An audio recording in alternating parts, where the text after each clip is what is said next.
अस्सलाम वालेकुम, my name is Irfan Khan और आजकल के बहुत हॉट टॉपिक के साथ आपकी खिदमत में हाज़िर हूँ। हॉट टॉपिक इस तरह से कि आजकल हर कम से कम गवर्नमेंट एम्प्लॉय तो इसके बारे में ही बात कर रहा है और इसकी एक्सप्लेनेशन ज़रूरी है क्योंकि गवर्नमेंट ने उसकी कोई सही तरह एक्सप्लेनेशन अभी तक नहीं दी है और कुछ डॉन न्यूज़ में इसके बारे में बताया गया है मगर कन्फ्यूजन जो है वो परसिस्ट कर रही है अभी तक जो है और ये कन्फ्यूजन जब तक आई थिंक रहेगी जब तक ये एक्ट जो है ये इम्प्लीमेंट नहीं होता और इसके बारे में कोई हतमी प्रैक्टिस इसकी देखने में नहीं आती जब तक ये कन्फ्यूजन रहेगी। बट ट्राई माय बेस्ट कि कुछ ट्राई करूँ कि कुछ कन्फ्यूजन्स जो हैं उसको दूर करने की कोशिश करेंगे। फर्स्ट ऑफ ऑल तो ये बात है कि जो एक्ट अब ख़त्म किया गया है, जो एक्ट अब रिपील किया गया है, इस एक्ट को ये एक्ट था क्या, इसको बनाया क्यों गया था और अब इसको ख़त्म क्यों किया गया।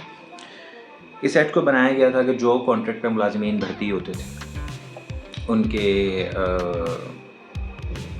लिखा जाता था उनके ऑर्डर्स पे कि ये कॉन्ट्रैक्ट पे वो फिर कॉन्ट्रैक्ट पर ही चलते रहते थे 10 साल तक 15 साल तक, इवन कि अपनी पूरी सर्विस भी वो सिर्फ कॉन्ट्रैक्ट पे होते थे। तो इस चीज़ को मद्देनज़र रखते हुए गवर्नमेंट ने 2018 एक्ट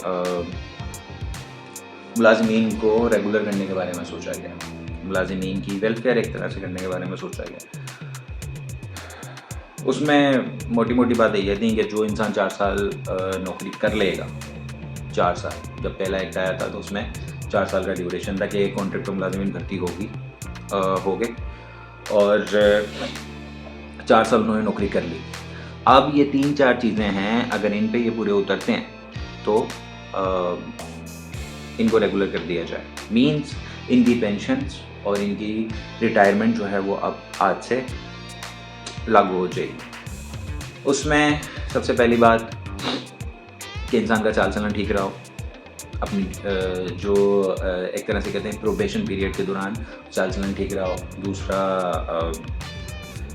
जो है वो खुद उस शख्स ने ऑप्ट ना किया हो कि मैं कॉन्ट्रैक्ट पे रहना चाहता हूँ। दूसरी बात ये है कि वो स्पेशल पे पैकेज पे भर्ती ना हुआ हो, वो एम्प्लॉय मीन्स कि वो किसी ख़ास प्रोजेक्ट के लिए ना हुआ हो, किसी ख़ास एक लिमिटेड ड्यूरेशन के लिए भर्ती ना हुआ हो, वो कॉन्ट्रैक्ट पे हो और लाइकली टू बी परमानेंट हो।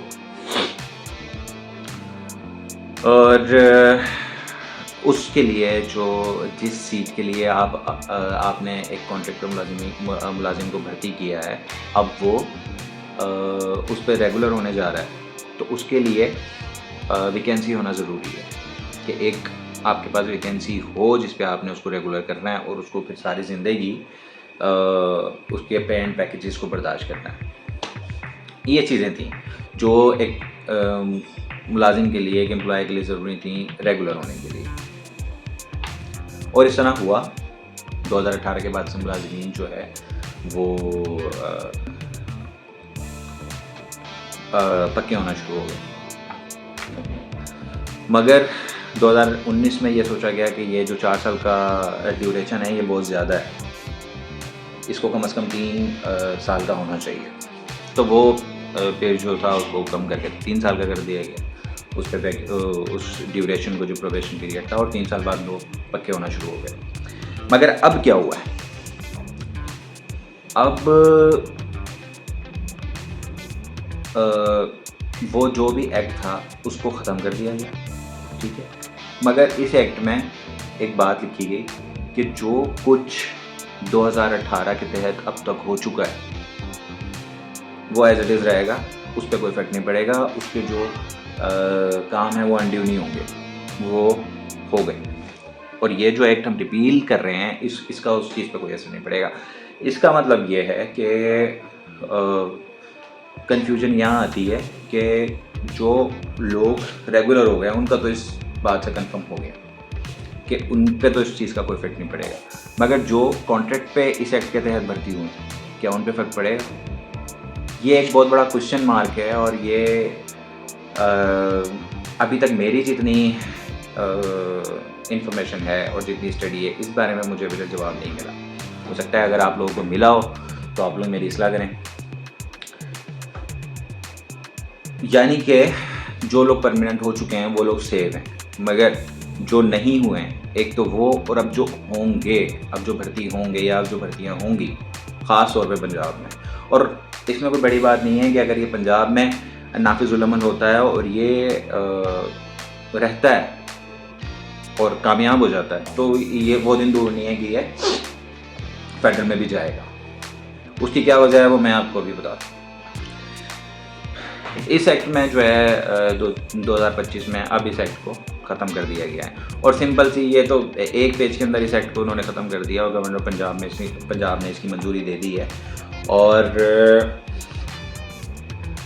बात सिर्फ इतनी सी की गई है कि ये जो एक्ट है इसको हम ख़त्म करते हैं और अब जो है मुलाजमीन जो है वो रेगुलराइजेशन एक्ट के तहत रेगुलर नहीं किए जाएंगे। ये सिंपल सी बात की है, एक पेज पे इसको ख़त्म कर दिया गया। अब मसला ये है कि इसकी ज़रूरत क्यों पेश है। एक गवर्नमेंट मुलाजिम भर्ती होता है, बहुत मेहनत से भर्ती होता है और वो अपनी सारी ज़िंदगी का सोच के भर्ती होता है, और कम से कम जब वो बुढ़ापे में आता है तो कम से कम उसको अपने बच्चों की तरफ देखने की ज़रूरत नहीं पड़ती, कम से कम उसको अपने जो रिश्तेदार वगैरह हैं उनकी तरफ देखने की ज़रूरत नहीं पड़ती। वो अपने आप में खुद मुख्तार होता था, क्योंकि उसको एक रिटायरमेंट मिलती थी, रिटायरमेंट के पैसे मिलते थे, उसको एक पेंशन मिलती थी। क्योंकि देखें बहुत से लोग होते हैं जो जमा पूंजी अपनी नहीं रख पाते।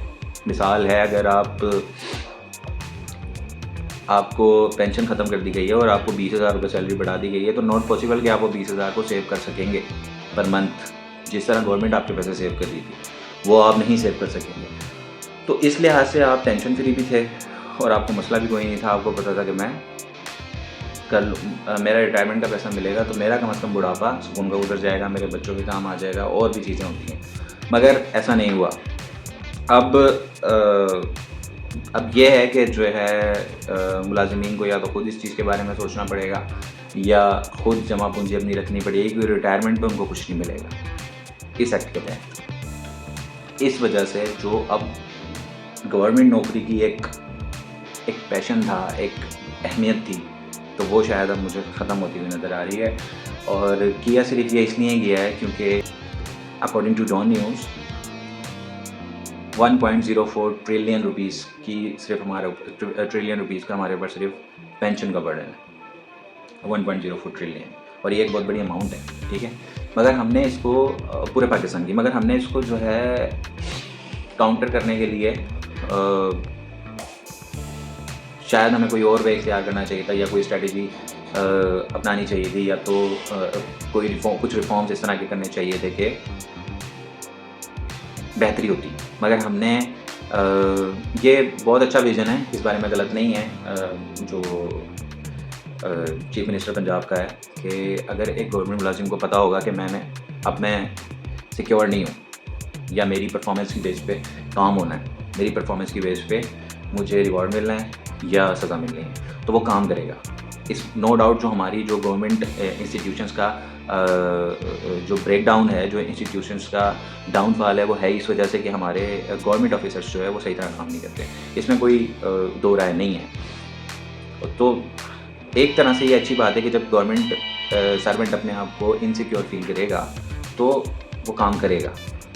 मगर जब कुछ ऐसे लोग जो ऑलरेडी काम अपना ईमानदारी से कर रहे हैं, क्योंकि सारे लोग बुरे नहीं होते, और जो लोग अच्छे हैं इनके साथ वो भी पिस जाएंगे, गेहूं के साथ जिस तरह कहते हैं कि बुन पिस जाता है, ये वो वाला सीन है। तो इशू है, और सबसे बड़ा इशू है उन लोगों के लिए जो कॉन्ट्रैक्ट पे अभी भर्ती हुए हैं रेगुलराइजेशन एक्ट 2018 के तहत, और उनके साथ अब क्या बनेगा देखना ये है। और जो नहीं हुए हैं उनके लिए तो पिक्चर बिल्कुल क्लियर ही है कि अब जो होंगे वो जो फ़िलहाल पंजाब, ठीक है, ये भी बहुत से क्वेश्चन है कि ये सब कुछ हो पंजाब में क्यों हो रहा है। पंजाब में ये जो बड़ी बड़ी चीज़ें हैं, नो डाउट अच्छे काम भी हो रहे हैं, जिस तरह हम एंटी स्मोक गन का देख सकते हैं, मगर जिसके बीच में ये एक काम ऐसा हुआ है जिसके बारे में मुलाजमीन परेशान है। तो जब तक इसकी इम्प्लीमेंटेशन नहीं आ जाती, और या इसके लिए कोई अलग कोई और न्यूज़ इसके बारे में नहीं मिलती, जब तक के लिए स्टे ट्यून्ड। आपको जो है जो अब मज़ीद जो है इसके बारे में जिस भी तरह की इंफॉर्मेशन, जिस भी तरह की न्यूज़ मुझे मिलती है तो मैं ज़रूर आप लोग के साथ शेयर करूँगा।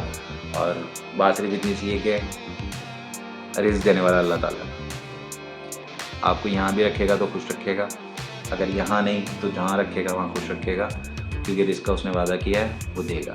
तो इसके लिए हमें परेशान नहीं होना चाहिए, जिद्दोजहद करनी चाहिए, बाकी अल्लाह ताला नवाजने वाला वो नवाजेगा। थैंक यू, अल्लाह हाफ़िज़।